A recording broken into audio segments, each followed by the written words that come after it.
On October 7th, 2023, Sagui Dekel-Chen, a dual U.S. and Israeli citizen, was kidnapped from Nir Oz, a kibbutz in southern Israel that's close to the Gaza border. Well, Sagui was among the last remaining living Americans being held in Gaza after nearly 500 days in captivity. He was released. It was part of the ceasefire deal between Israel and Hamas, and he's now back on Israeli soil.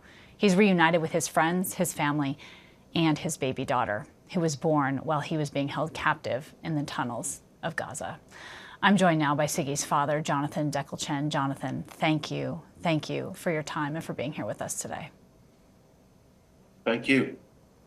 I am hesitant to ask you what your immediate reaction was, because I have to imagine until he was in your arms, it's hard to believe that it's real. But tell us about that moment. Well, we're all still pinching ourselves, honestly. 500 days is a very long time to not know if a loved one is alive, and if so, in what condition. Upon reuniting on last Saturday, I don't know of any words in the English language or any other language that really capture in one or even a number of words the joy, the relief, the feeling that the world can start again, that there's been a rebirth here. Someone has quite literally returned from the valley of death into our arms. Wow, that life can start again. We're playing some of this video of you guys reuniting as you're talking.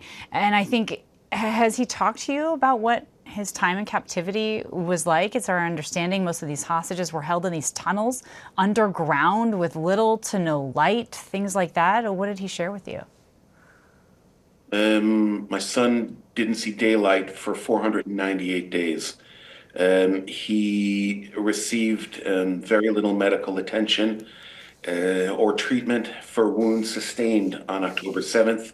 He and everyone he was held with were severely malnourished, little to no medical treatment, horrific sanitary conditions, essentially buried alive underground in the Hamas tunnel network, under the constant fear of death every second of every day from their captors, or perhaps also friendly fire from Israeli forces. There was, for most of that time, a war raging just above their heads, which they heard and felt no less than the terrorists themselves.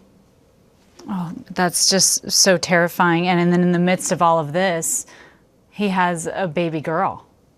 I mean, tell me about that. Well, we learned upon his return that until 2 days before he was released, Sagui had no idea if his family had survived the massacre on Nir Oz, where 50 of our community of about 400 were murdered in cold blood, 79 taken. When Sagui was taken from the kibbutz, was kidnapped from the kibbutz, what he saw was an entire community burning, with bodies littering our homes. And he lived with the other hostages in a total news vacuum. And somehow he kept the faith. He stayed optimistic. He believed that he would be reunited, but again, with zero evidence. He only found out about the birth of his third daughter. Avital was 7 months pregnant, his wife, when the attack occurred, when the massacre occurred on Nir Oz. He only learned about the birth of his third daughter, who's now 1 year and 2 months old, after he crossed the border into Israel at the handoff from the Red Cross to the Israeli Defense Forces. And, for him, it was the single biggest affirmation that life will continue, despite the living hell that he had to endure, and 73 other Israeli hostages who are still there, among them 5 Americans who are still held hostage by Hamas in these same hellhole tunnels. It's just unbelievable to think that he spent all that time in that captivity, fearing for his own life, but not knowing what was going on with his family. It's our understanding Hamas plans to release the bodies of 4 additional Israeli hostages tomorrow. Are you at all optimistic this ceasefire will continue to hold?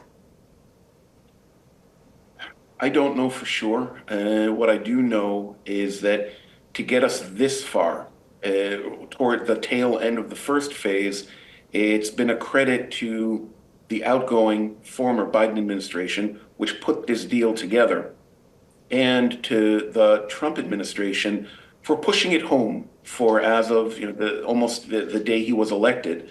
Donald Trump and his team made it very clear to all the parties in the Middle East, including Israel, that they mean business. They want all of the hostages released, and they are willing the Trump administration is willing to put pressure on all sides to end this madness, to get the hostages home, and to put into motion a vision for the Middle East that should, if it in fact occurs, with peace treaties all around, will be better for everyone.